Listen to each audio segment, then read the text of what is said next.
This is the Make Sense Again American, where everything I say does make sense. And if it doesn't make sense, you can always leave me a comment and contradict me, but it makes sense to me, and it'll make sense to you.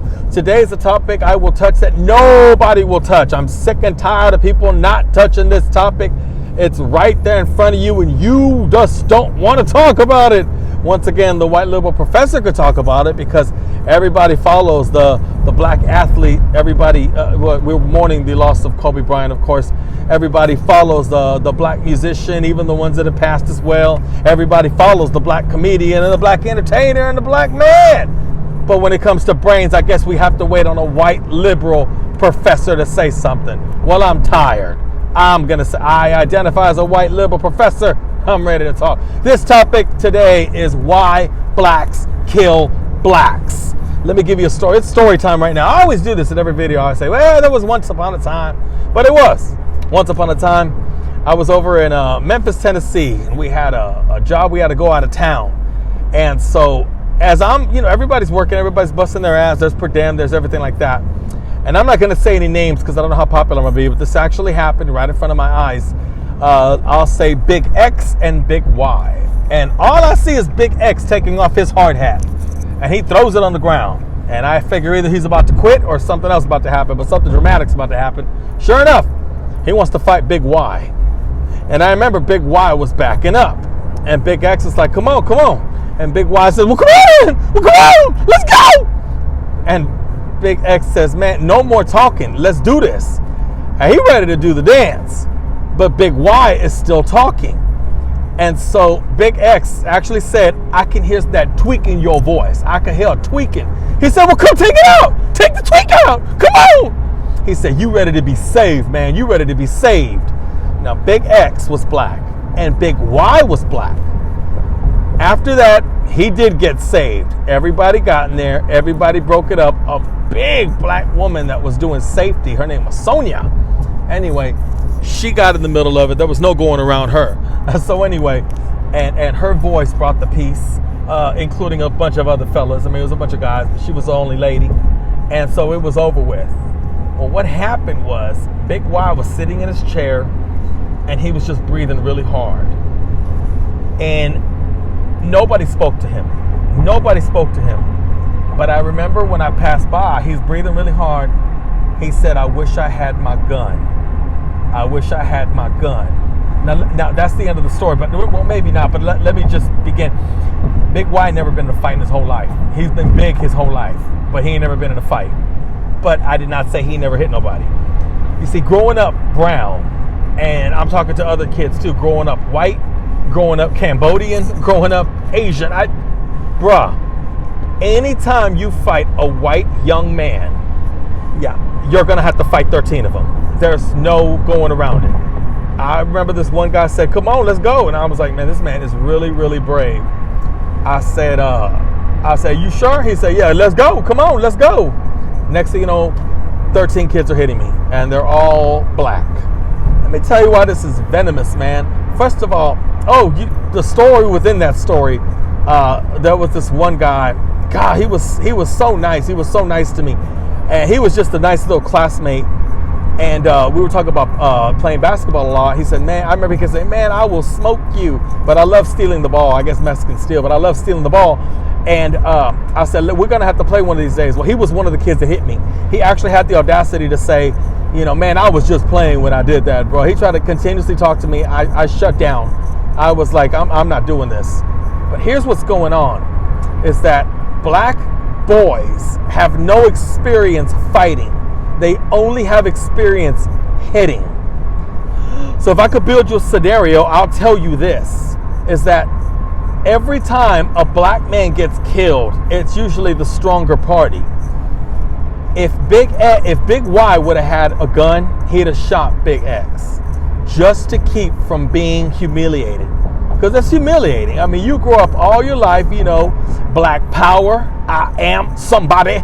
Yeah, nobody can tell you say I am a somebody. And so you really think that you are a king. They call you kings. And next thing you know, a fellow king just shit tested you.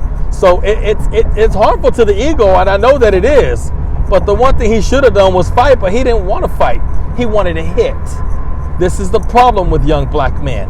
If it doesn't make sense, then answer this question. Why the hell is it that I believe 78% of black people hate white people? They blame the white man. They all they do is blame the white man. Yet all the gunshots are landing on young black boys. Because you got to think about it. If you sitting there and your name is Demetrius, and they looking at us and say, man, Jarquavius is looking for you, bro. Hey, man, you got my back? Nah, bro, that's your juice. That's you, dog. He looking for you. He said when he find you, you better turn it on right then and there. Hey, man, you got my back? Yeah, sorry, man, I ain't got your back, dog. I can't, man. That's my cousin, man. I can't go there. Say, man, you got me? No, you got you, bro. Everybody got their phones out. Everybody's ready to see this fight. You got yourself in a predicament. And instead of fighting like you're supposed to, because now nobody's jumping in, it's you and Jarquavius. And Jarquavius wants a piece. You stole from him. You talked to his gal. You grabbed his mama's butt. I don't care what you did. He's going to beat your ass. And what do, young black man, realizing you've never been in a fight? Raised by your mother and no father. Raised by a bunch of hood rats that don't know how to fight. And all we want to do is beat up on a white boy. It's time for you to get in the square, and you don't want to. If this was not true, then why the hell isn't there a rampant an epidemic of black men killing other races? There's not. You can't fight. They say white men can't jump and black boys can't fight. What do? Demetrius? You grab your gun because he's putting you in another room. The wallpaper has changed colors. Somebody wants to knock the fuck out of you. And the majority of the time when the black man knocks the fuck out of you and you're on the ground, knocked out, they continuously beat you. They hit you, they kick you, they stomp you. These are your rules. And you scared to lose the fight. So what do? You grab your gun. You load your gun, and that's why black lives don't matter. Because he want to hit you. Solution. If you want to stop this trend, as a young boy, older man, tell your young boys, because I told my kids, you can't fight them. You can't. I said, and my son's already been in an altercation. And he just had to turn around and turn his back. Yet his friend got his nose broke because 6 guys jumped him. Of course they did. I said, I told you. And he's like, I didn't know. I said, yeah, you know now.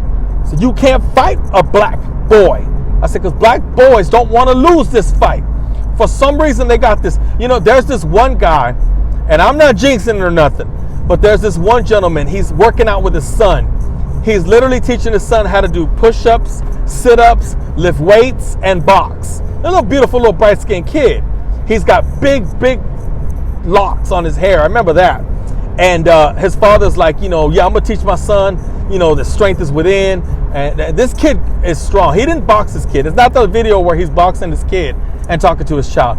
It's the video where he's teaching his kid how to swing and how to do push-ups and how to lift weights and how to jump rope.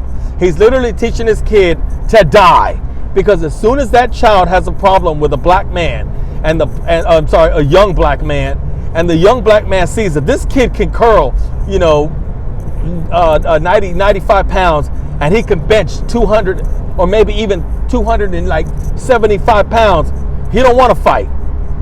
But little man has got his eye on this, eye on the prize, and he wants to beat your ass.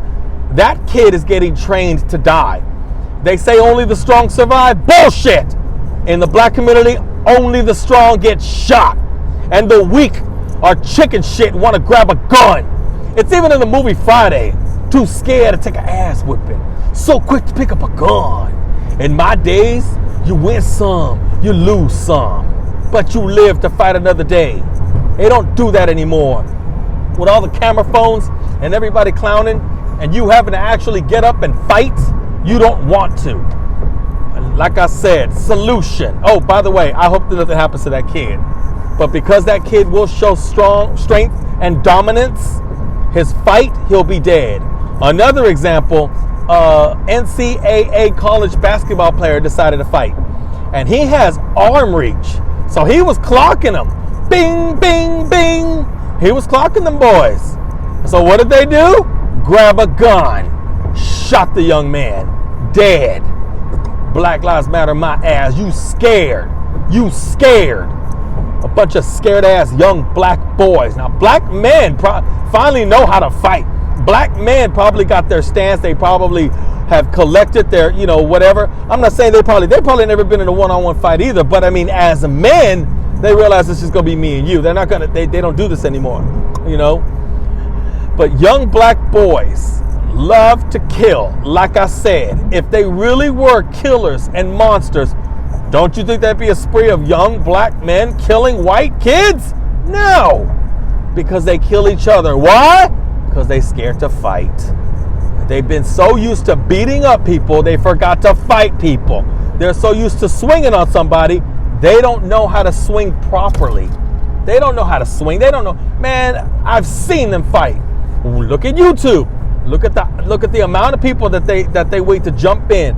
It's never one-on-one. It's never one-on-one. It's supposed to be one-on-one. Solution. Sorry. If you have a young man and he goes to school with other races or whatever, you have to tell him, look here, Clarence, if there's a fight and they're telling you to get in, you're going to get in. But you're going to encourage one-on-one. And if your friend loses, he loses. That's it. You're doing him a favor. He's going to get up and it's going to be okay. Because if he continues to not fight and he's fighting the kid, and if he wins the fight, he can get up and say, I know how to fight. You have no idea what a good feeling is when you knock somebody down. I've knocked a couple of people down, so it's a good feeling because you had a problem with him. Oh, now I've got knocked down too. Plenty of times. Give a fuck. Happened in school. Grown ass men already, man. But this happened in school.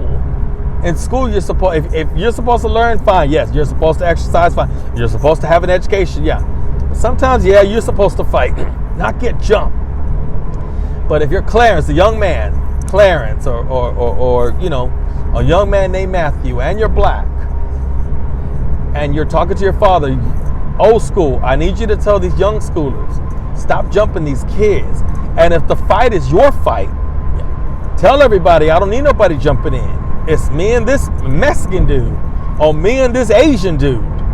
And I gotta learn one of these days. I mean, if it's gonna come to that, I may as well fight.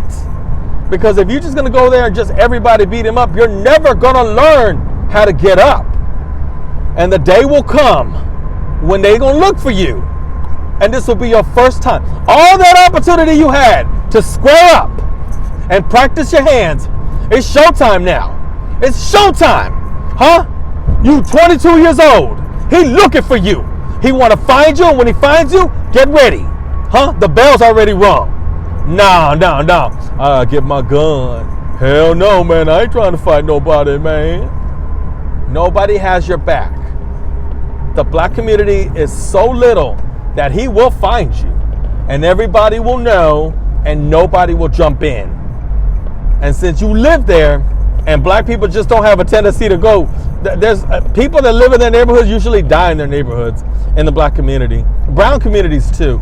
Y'all just don't up and leave. But 22-year-old men, they're not going, best thing to do is go to the military and see the world. But they won't do that. So they're in the neighborhood, continuously sitting there. And every now and then things escalate. And when they do, and if they do, or what have you, you're going to have to fight. And you don't know how to fight. You don't have them hands. You weren't taught. A show of hands, gentlemen, to the black crowd only. How many of y'all jumped the Mexican? How many of y'all jumped that white boy? How many of y'all beat the crap out of that kid? Huh? For no damn reason at all, because you thought it was okay for you to swing on him. Well, this is why blacks kill blacks. This makes absolute sense. Like I said, whenever you hear the news, it's never, what was it, like 828 homicides in Chicago and Baltimore and all that? If you really were crazy, you'd be going to other neighborhoods shooting at them. But you're not. This all makes sense to me. You can't fight. You had your opportunity to fight in school, but you wanted to beat his ass. Oh man, we put the hands on that boy. Ooh, I seen you with I hooked him. I slid on him. He didn't even see it coming, man. Now you gotta fight a black man, and ain't nobody jumping in, and you too scared to take an ass whipping. Sit your ass down. Anyway, this is the Make Sense Again American. If this does not make sense, yeah, no, it does. It makes absolute sense. Get out of here. On that note, hit me back.